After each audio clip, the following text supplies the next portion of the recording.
Welcome to a special Mayo Uno edition of the Slice of PI, where we take quick, hot takes on the news whenever we feel like it. I'm your host, Matt, as usual, and with me is my co-host and my tama sa uno, Borge. What the? PI nyo, PI nating lahat. Board here at your service. Yes, and we're recording on a special day, which is Labor Day. What is it known for, Borge? It's for mothers laboring. Oh my God. It's close to Mother's Day, possibly, but really, like politically speaking, what is May 1? It is usually the celebration of workers around the world. Mm-hmm. So, again, basically a celebration of radicalism, labor unionism, so on and so forth. Mm-hmm. And normally, it's celebrated by rallying on the streets, demonstrations, usually peaceful, mostly peaceful. Have you ever been on a rally in the Labor Day? Labor Day? No. Not. I usually Never. go to the sauna, Mm. but not the Labor Day. Ah. I think I missed one. I got invited once. I missed it. Ah, well, actually, I only did it like twice in my life, and the thing is, this is where I learned the Internationale. Bangon, mga busab. But wait, that's dangerous. I should not sing that because Wait, I might get red tagged. you learned that during April? Okay, never mind. How do you learn it? How else would you learn it? International. I think I listened to it sometime. I forgot how, but not in a rally. I already know it by the time I started joining rallies. Debout les dames de la terre. If you notice, the left, communist, Marxist, workers, unions, they have the best songs and they have the best, best speeches to rile you up. The most passionate people are participating in Labor Day rallies, if not at La Boracay. La Boracay is the higher class going to Boracay and celebrating. But we're here, in a sense, in solidarity, not necessarily complete agreement, but in a sense of solidarity, since I recognize that we are all dreaming of a better Philippines, but we might have differences in opinion how to go about it, but at least they're trying. But today we're going to discuss something that has been very rampant, especially these past few years, called red tagging. And red tagging is the practice of accusing someone of being associated with the Communist Party of the Philippines, New People's Army. New People's Army, these are the armed rebels that try to take over the Philippines and change our way of life. And no one likes them. No, of course. No. But here's the thing. They are undesirable to say the least, But that is why, and of course, this is the reason why martial law was declared in the first place, because of armed rebels. And now Duterte's current regime is bringing up that discourse in order to, in a way, legitimize himself and delegitimize his opponents. And several prominent individuals in society that are just helping out. Say, for example, Angel Locsin, opposition politician Nery Colmenares, and even Ana Patricia Non, the founder of the community Pantries, is accused of being communist. So now we're going to talk about, something like about red tagging. So why is it such an issue? Why is it so rampant? And is it possible that it might be a good thing? So I want to turn it back to you, Borge. What do you think about red tagging? Is it possible? Okay, the last question is something meatier. We'll discuss that later. But again, red tagging right now is there are two dimensions to it. You have the legal dimension, and of course you have the practical dimension that you have mentioned a while ago, which have intensified for the past few years. Ironically, it has been democratized. If you measure it from a social media perspective, everyone in social media can red tag everyone else. So, ironically, but legally speaking, it's based on two pieces of laws. So we have the RA 372, or the Human Security Act, that allows the government to basically dub the CPP and the NPA as terrorist organizations, hence making them illegal. And you have the recent Republic Act 11479, the also infamous Anti-Terrorism Act of 2020. The thing is, these are the legal basis for the red tagging, as far as I'm concerned. But there's much space for arbitrary abuse, and I think that would be one of the main arguments against it. And as I mentioned a while ago, everyone can red tag everyone. The implications of it is that any harm done to the red tagged entity can be easily justified. That's one thing, can be easily justified. May it be a political spin or legally, and that renders every opposition as more or less under threat of being red tagged. Right. Now, the thing is, why are you being red tagged? Why are you being red tagged? And I think this is where we turn our attention to the left, the left itself. So I would just say this, simple as this. I disagree, first and foremost, with this red tagging shit. Disagree with it. But there's something in the left that makes them vulnerable to red tagging. That makes them vulnerable to red tagging. And this is their inability to condemn the CPP and PA. Right. They cannot. They don't want to. I haven't heard them condemn them. If they could condemn CPP and PA in public, then that would more or less show that would start a pattern. Right. To show the rest of the public that they are really not associated with the Communist Party of the Philippines. But they could not. And instead, they hide behind liberal institutions. Why the hell do they hide behind liberal institutions? This is not a liberal country. To hide behind liberal institutions is basically to hide behind paper. So, yeah, there's basically a cycle of vulnerability, and this is rooted on their inability to simply condemn the CPP and PA. They have their reasons why they cannot. Yeah, so, you have the RARJ divisions, and of course, you have this doctrine of armed and legal struggles. And so yes. Just to highlight that, they come from a common tradition, during that time, especially after the EDSA revolution, they don't know what to do with themselves. The more or less the fall of the Berlin Wall, the Communist Struggle International was doing very badly. So they tried to decide what do they do from then on. Some people called the rejectionists say that, let's just do it the legal way, continue their struggle through elections, civil society, party lists, etc. They're still from the left. They used to be parts of the left, and they have the same ideas of the left, but they do it not with armed struggle. The reaffirmists, the RAs, still want to carry guns, and they still threaten people in the countrysides, and are still a threat to the state. But of course, I think their numbers are not as much, as it used to be. Oh, how many are there? How many NPA are there? Approximately. As far as the news, the last piece of news that I got, around 30,000 people. I think they're just refilling their ranks. Right. So I mean, it's not a little, but it's not that much of a threat compared to the army's ranks. Now, in terms of here's a question that I want to explore, and I hope be as honest as you can. Can red tagging actually be a good thing? Because, as you've mentioned, they are illegal. The law affirms that they are a threat and they are not to be tolerated, So, and it's a citizens, in a way, responsibility to point out if someone's doing something illegal.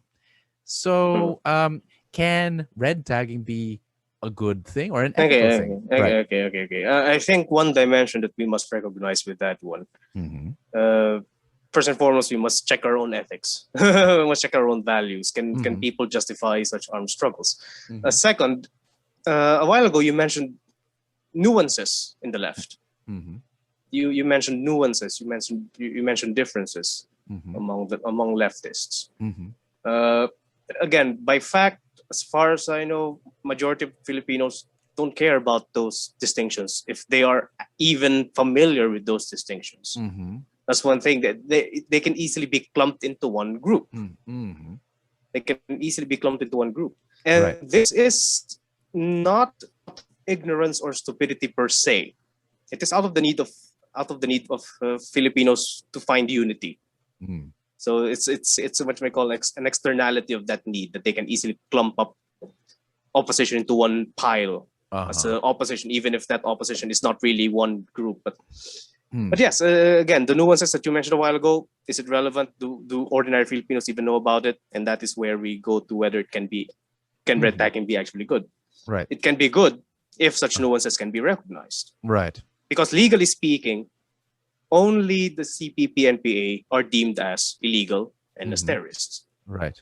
Okay, so the nuances would come into play to ensure that no other leftist group can be more or less associated with the CPP and PA. So that's one thing. If those nuances are not present, if ordinary Filipinos are not familiar with with those nuances, if those executing the laws don't care about those nuances, then there's much space for arbitrary abuse of Right. arbitrary power. Everyone can red tag everyone. And again, this is not only the fault of those red tagging people. The left itself, they could not, and they have not, and they are still not condemning the CPP and PA explicitly. Then they are making themselves vulnerable to red tagging. All right. So I can chime in. I am all for the remnants, the rejectionists, the people who try to forward their common ideology through legal means. I'm all for that. I mean, I don't agree with them, and let them. They could be wrong. Let them fall on debate. If they have good points, then yeah, let their bills pass. But I am never for armed struggle. I am never for armed revolutions. Ooh. Yeah, well, that's the difference between us. We can discuss that later on, the violence in politics, but that's where I take. So in other words, of course, you may have the same ideas, but if you do it through the legal means and the liberal institutions that you're, how do you say, what's the word, pessimistic about, then let them participate in these institutions. But and for me, red tagging would be good. I would be for red tagging if it actually caught armed communists and NPA. That's fine. The problem is they do not catch armed communists. They only catch, well, it's just a game that they play to delegitimize opposition, opposition figures. So it's and so more like let's ask ourselves, it's been going on for a while, but why now in particular? Why do you think now in particular, particularly in the pandemic, that people are talking about communists rather than fighting, COVID, which is a bigger threat than the armed communists? I don't know. Yeah, again, it's disciplinary way of handling. Again, if they start fighting COVID, then the government can admit that it's a failure. So they would rather fight someone else. So again, creating an enemy, it's not out of thin air. That's the point that I would like to mention.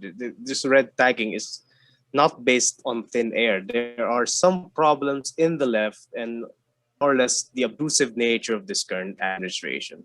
Combination of those two things that allows red tagging to spread out. So why is it using red again? If they start fighting COVID, they would prove themselves ineffective. Well, yeah, that's true. Rather, better create another enemy. With. And the problem is, it's not only politicians, and critics of the government, but also students that are being red tagged. And as a result, people as young as 17 or 18 are suddenly found dead in the streets. This is even this is worse than a drug war, and all they're doing is speaking out their mind, which is an admirable thing to do when you're a young citizen. Why punish them for speaking out for the sake of their country? Even my own students who are like Lasalians, they're privileged and comfy, but they care. They speak out saying there's something wrong with the way the government is handling things. Then and now their parents' friends or their titos and titas are also red tagging. Oy, komunista ba yung anak mo? So it's even in that level of familial relations, Yeah, So I got that. It's a culture. You were red tagged? Yeah, of course. Oh wow, okay. Were you red tagged? No, never. I was way too Catholic to be red tagged. Although I I was red tagged, I think, when I was in college as an underclassman. I was in the Socialist Party of in in Ateneo, but which is a weird thing to say. A socialist party in Ateneo, the you most. know that's Yeah. that's also one thing, since you mentioned that level of Hmm. red tagging, even at the level of families, and that is present even before Duterte. That has been Mm, here ever since. right. And I think it's a challenge not only for researchers but also for the left, for Mm, leftist scholars who call themselves leftist scholars. mm, Study how much people hate or support the left. hmm. That Right. is a research question that I haven't seen any studies on it regarding Right. public views on communism itself. Mm-hmm, mm-hmm. 'Cause it's funny. Like I even had disagreements with my own uncles and aunts and even Lola. Hi, Lola. So yeah, he was like, "Oy, komunista ka ba?" Para medj. I mean, I'm a socialist. You know, mga ganyan. And we had Medj, the medj. medj. I'm medj a communist, Lola. So it's weird now. There are like even shades of communism, and now they don't even see that distinction. You know, I said, I'm more like a Scandinavian socialist. I'm for Finland and Sweden, that kind of thing. You know, But welfare again, state. yeah, Yeah. that's one thing. Again, we must take that into account. Ordinary Mm-hmm. Filipinos don't care about such nuances. Mm-hmm. And Right. that's also one thing that more or less annoys me about the left. Mm-hmm. During my earlier research, Right. during my respondents would always say that we agree with what they fight for, Mm-hmm. but we don't trust them because they're disunited. Ang Mm. dami-dami nila. Uh-oh. There's this inner need for unity, Mm-hmm. and the left had opted to more or less scatter themselves all over, Mm-hmm. trying to Mm. trying to just have a league of small parties. Filipinos don't want small parties; they just want one big one. Mm. Oh well, okay, yeah, and it's funny. There's enough people to hate them so much. I just remembered now that there's actually Mm. this group of, I can't remember if it was PUP, but it's like hands off our kids. Like they're trying to, Yeah, yeah, because yeah, yeah. kids, students have been continuously for years now been targeted for recruitment of communists, and now there's Mm. a group of parents and teachers saying hands off our kids. I'm like, whoa. I mean that. So what do you think about that? I mean, that's hilarious, long time, actually. long time coming. Long time coming. Mm, It's long time. Yeah, yeah. I've been expecting that one for years. yeah. Not Uh, surprised. right, right. So in other words, there is a real anti-communist sentiment here. You know. There is, but it is unmeasured yet. That's why I cannot Mm-hmm. say anything conclusive about it. We Mm-hmm. should have a survey on it. Oh We really yeah. should have a survey on it. No, they even have a page, Hands Off Our Children page, Uh, 2,074 likes. let's survey challenge to SWS and Pulse Asia. If you can survey how much Filipinos support communism, that would be Mm-hmm. great. Yeah. Actually, this is a bit of a big slice after. Of course, it's Mayo Uno special, it's a bit of a big slice. So I suppose let's start wrapping up with this question. So the last question is, Yeah. what should we do with red tagging? Should we completely, stop it? Or is Mm. there a right way, proper guidelines of doing it? Like, so what should Mm. we currently do with this current Mm. debate and struggle on red tagging? Mm. Well, well. As far as you know, what from the perspective of the left, I don't know. I'm an outsider of Mm, the left. I've always been an outsider. But I hope, and I would always hope in futility because they will never listen to an outsider. But I hope that the left can actually own up to being red tagged. mm-hmm. Oh. So in other words, you want them to outwardly purge their relation to the CPP and PA, the New No, People's Army. No? probably that, Yeah. Huh? or just simply own up to it, so that Okay. whenever they're red tagged, they can simply say, "Yep, we're red." Deal Mm, with it. right. Well, I suppose for me, like the gut, like knee jerk reaction for me is Mm. like simply, um, well, I think it is very possible to red tag responsibly. Like, say for instance, it is only like red tag response. Like if there's someone holding a gun to your head saying join the NPA, going into the mountains, that's when you red tag. But when it comes to like this, how you say, it's actually related to how we deal with disagreement. If someone believes in like, say, caring for the poor, caring for, like, criticizing the regime, and that those ideas should be tolerated still. red tagging has nothing to do with having different ideas or differing opinions of the regime or even helping the poor. The red, the left, communist, New People's Army do not have the monopoly of having compassion for the poor. Buddhists have it, the religious have it. Simple like charity foundations have it. It's not a communist thing, and that's the weird thing about it. Once you speak for the poor, you're automatically considered a communist, but it's not. And red tagging should be limited to where it should be, and that is through enforcement against armed revolution, armed struggle. Those who are armed. But with regards to parents who think their children are a bit too loud, they're not communist. They're just going through a phase in life. But yeah, in other words, it's also a part of I think people should learn to be able to make those distinctions, be able to talk to each other properly. And like I said, the reason why they're recruited or enamored by the NPA, besides the rebellious streak, they feel that there's something wrong with the current system. So let their voices be heard, lest they fight the system and things happen. The youth have been a part of revolutions for centuries, So if we lose them and we continue to disenfranchise them and even push them further away to the arms of the left, that's a bigger problem. In fact, remember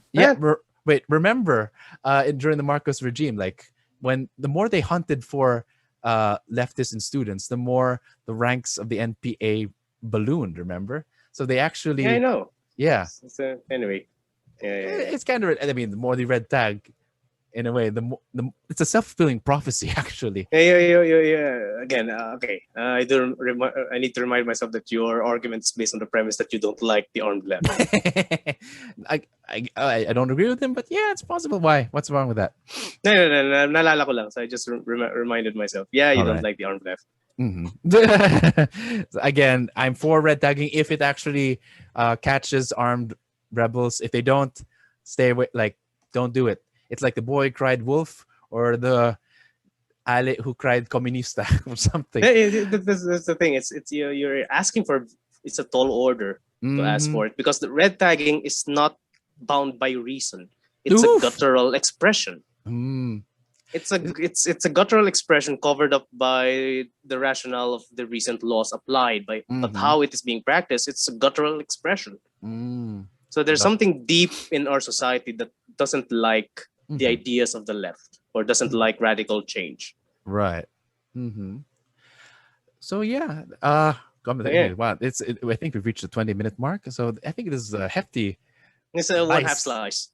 1.5 slice, or buy one take one. Mayo Uno slice.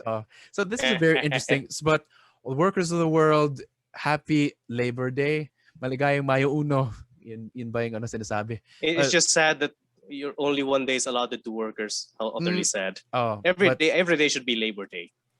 Every day should be Labor Day.